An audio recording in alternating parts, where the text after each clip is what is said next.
Halo semua, gimana kabar kalian semua hari ini? Semoga kalian selalu senantiasa diberikan keluasan dalam menggapai mimpi dan dilancarkan setiap urusan dalam mencari sebuah rejeki. Admin kali ini mau menceritakan sebuah kisah hidup seorang manusia yang sangat memilukan, yang baru-baru ini sempat menjadi trending di beberapa media sosial. Kisah hidup itu admin dapatkan di sebuah tagline berita, dan peristiwa tersebut membuat admin sampai terkejut hingga tidak percaya dengan apa yang sebenarnya telah terjadi.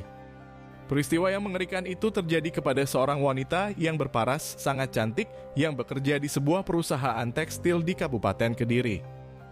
Wanita muda tersebut ditemukan sudah dalam keadaan yang sangat mengenaskan, dengan luka tebasan di bagian perut sebelah kanannya. Tubuh dari korban juga dalam posisi yang menungging dan terbungkus pada sebuah karung plastik. Menurut keterangan dari beberapa sumber, si wanita tersebut ternyata dihabisi oleh bapak kandungnya sendiri. Dia ditebas dengan menggunakan sebuah golok yang sangat tajam sebab bapaknya terpancing emosi karena perdebatan yang sangat hebat di antara keduanya. Sikap egois satu sama lain yang mengakibatkan kejadian yang mengerikan ini akhirnya terjadi. Dan kisah yang lebih memilukannya lagi adalah si bapak ternyata dengan tega memperkosa anaknya tersebut, sebelum akhirnya menghabisinya dengan sangat tragis. Dalam kelanjutan dari peristiwa yang memilukan ini, admin akan mencoba untuk menceritakannya dengan sangat detail dan terstruktur. Sumber yang admin dapatkan bisa dipertanggungjawabkan dan jika memang ada salah dalam penyampaiannya, admin mohon untuk dimaafkan yang sebesar-besarnya. Semoga dari kejadian ini kita semua mendapat hikmah dan pembelajaran yang sebesar-besarnya untuk kelangsungan hidup kita itu sendiri. Menurut keterangan yang admin dapatkan di beberapa artikel di pos berita nasional, diketahui bahwa wanita yang menjadi korban atas kekejaman tersebut bernama Desi Lailatul Horiah yang berusia sekitar 20 tahun dan bertempat tinggal di Desa Bulusari di Kecamatan Pagu di Kabupaten Kediri. Menurut hasil wawancara dari pihak keluarga maupun para tetangga terdekat, korban dikenal sebagai seorang yang pendiam dan tidak banyak berbicara di lingkungannya. Dia juga anak yang sopan dan murah senyum meskipun memiliki kepribadian yang tertutup, namun Desi seorang anak yang sering menyapa saat tidak sengaja berpapasan. Diketahui bahwa Desi bekerja sebagai seorang buruh di perusahaan besar di Kabupaten Kediri. Dia adalah seorang wanita yang mandiri dan tidak bergantung hidup dengan kedua orang tuanya. Meskipun tidak disangkal, Desi bersama dengan bapaknya sering melakukan perdebatan yang hebat. Mereka selalu punya perbedaan pendapat yang tidak bisa disatukan. Bapak dari Desi memiliki watak yang kolot, dia cukup keras dalam mendidik dan mengayomi anak-anaknya, hingga hal itulah yang membuat dia selalu merasa benar dengan pemikirannya sendiri. Beberapa tetangga juga mengungkapkan perdebatan atau pertengkaran antara Desi dan bapaknya sudah menjadi hal yang biasa, mereka memang seperti itu di setiap malam. Dan karena perdebatan dan keributan itu, Desi akhirnya harus meregang nyawa oleh sifat kebiadaban bapaknya itu sendiri. Desi harus menghembuskan napas terakhirnya di hadapan bapak yang sudah melahirkannya di dunia ini. Kejadian yang mengerikan itu berawal dari kesaksian seorang warga yang sedang mencari rumput untuk makanan ternaknya. Saat itu dia tidak sengaja melihat sebuah karung plastik yang mencurigakan. Karung plastik itu sedikit transparan dan dari sana dia seperti melihat sebuah telapak kaki dari seorang manusia. Karena merasa penasaran, warga yang bernama Saipudin tersebut kemudian langsung memeriksa karung plastik itu dan seketika itu dia langsung terkejut dengan isi yang ada di dalamnya. Saipudin menahan napasnya lebih panjang, dia menghirup semua udara untuk menetralkan rasa yang ada di benaknya. Saipudin selanjutnya menghampiri beberapa warga yang lain, dia kemudian memberitahukan bahwa telah menemukan sebuah bangkai seorang manusia yang terbungkus karung plastik. Beberapa warga kemudian langsung berbondong-bondong ke sana. Mereka melihat sebuah mayit seorang wanita yang sudah membeku dan membiru. Para warga itu tidak berani untuk mengeluarkannya dari dalam karung plastik tersebut. Mereka selanjutnya menelpon pihak kepolisian untuk melaporkan atas kejadian ini. Beberapa menit berikutnya pihak kepolisian bersama dengan rombongan para medis akhirnya sampai di tempat tersebut. Mereka kemudian mengamankan lokasi itu dan membawa tubuh yang terbungkus karung plastik itu ke rumah sakit terdekat. Pihak kepolisian selanjutnya meminta keterangan dari beberapa warga dan salah satu warga mengenal korban yang sudah menjadi mayit tersebut. Di Rumah Sakit Polri di Kabupaten Kediri, tubuh si wanita itu kemudian dilakukan visum dan otopsi secara keseluruhan. Mereka kemudian menemukan beberapa kekerasan secara fisik di tubuh tersebut. Dan di tubuh itu juga terdapat cairan putih yang sudah mengering hingga mereka langsung menduga bahwa tubuh si wanita itu adalah korban dari kasus pemerkosaan. Pihak kepolisian juga berhasil mengidentifikasi identitas dari tubuh tersebut. Dia adalah seorang wanita yang tinggal di Desa Bulu Sari di Kabupaten Kediri dan bernama lengkap Desi Lailatul Khoriyah yang berusia sekitar 20 tahun. Setelah selesai melakukan penyelidikan terhadap tubuh itu, pihak kepolisian kemudian mendatangi tempat tinggal dari korban dan mulai menginterogasi beberapa kerabat terdekatnya. Hingga keterangan itu akhirnya didapatkan dari ibu kandung korban. Dia mengungkapkan bahwa terakhir kali bertemu dengan anaknya adalah kemarin siang. Pada saat itu dia hendak pergi ke rumah saudaranya karena ada keperluan keluarga. Ibu dari Desi itu melanjutkan. Dia menjelaskan bahwa Desi ditinggal bersama dengan bapaknya saat dia pergi. Dia tidak menaruh curiga sedikitpun dan melanjutkan aktivitas di tempat saudara seperti biasa saja. Namun saat mendapat kabar bahwa anaknya tidak berada di rumah dan menghilang tanpa kabar, ibu yang bernama Sulastri itu seketika menjadi panik dan mencoba untuk mencarinya ke beberapa teman terdekat dari anaknya. Namun Desi seperti ditelan oleh bumi, keberadaannya hilang begitu saja tanpa sebab. Hingga sebuah kabar buruk itu datang saat beberapa orang memberitahukan bahwa Desi sudah dalam keadaan yang tidak bernyawa. Ibu Sulastri juga sempat kebingungan dengan kabar tersebut, terlebih suaminya juga tiba-tiba saja menghilang setelah tahu anaknya ditemukan dalam keadaan yang sudah sangat mengenaskan. Kecurigaan itu kemudian muncul, Sulastri langsung memiliki firasat bahwa suaminya lah yang menjadi dalang atas semua kejadian ini. Sulastri menduga bahwa suaminya telah berbohong saat Desi menghilang. Suaminya sempat mengatakan bahwa dia keluar kota untuk bekerja di sana. Namun keterangan dari suaminya tidak dipercaya olehnya karena tidak mungkin anaknya pergi tanpa berpamitan terlebih dahulu dengannya. Dan ucapan suaminya itu menjadi sebuah jawaban. Ternyata suaminya menjadi aktor utama dalam kasus kematian dari anaknya Desi Lailatul Khoriyah.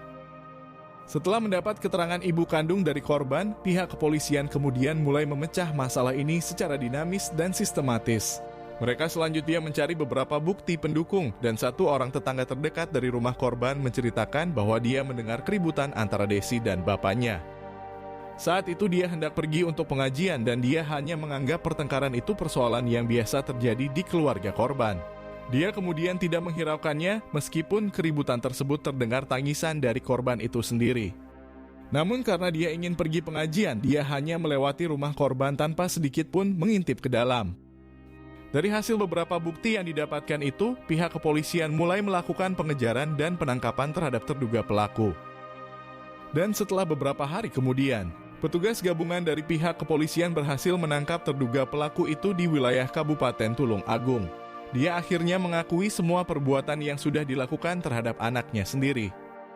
Pelaku itu kemudian dibawa ke kantor kepolisian di Kabupaten Kediri. Dia selanjutnya diminta untuk mengungkapkan kronologis atas kejadian tersebut. Meskipun sudah tertangkap, pelaku yang bernama Suprapto dan berusia sekitar 47 tahun itu menolak untuk bercerita. Menurut sumber artikel yang dikutip dari pernyataan pihak kepolisian, pelaku hanya diam dan membisu seperti tidak mau banyak bercerita. Hingga pihak kepolisian belum berhasil menginterogasi pelaku secara keseluruhan.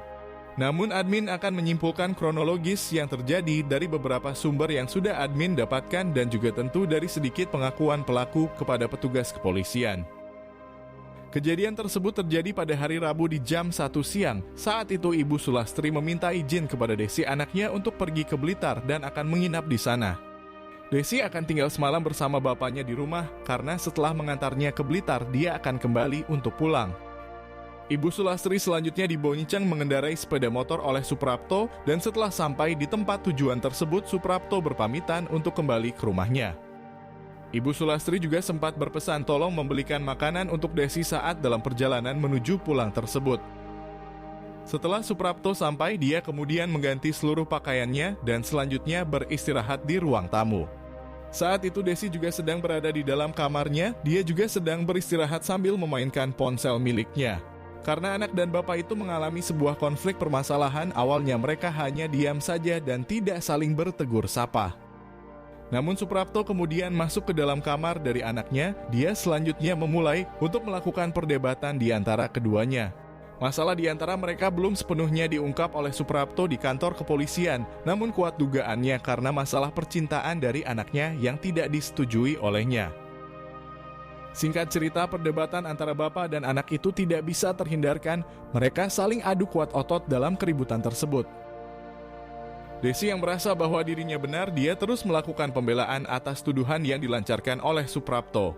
Hingga tiba pada kejadian yang mengerikan tersebut, sebuah kata yang terlontar karena emosi yang memuncak begitu tinggi, membuat Desi sampai melukai hati dari bapak kandungnya itu sendiri. Saat itu Suprapto sudah menjadi kobaran api, dia tersulut emosi dan memutuskan untuk melakukan kekerasan secara fisik.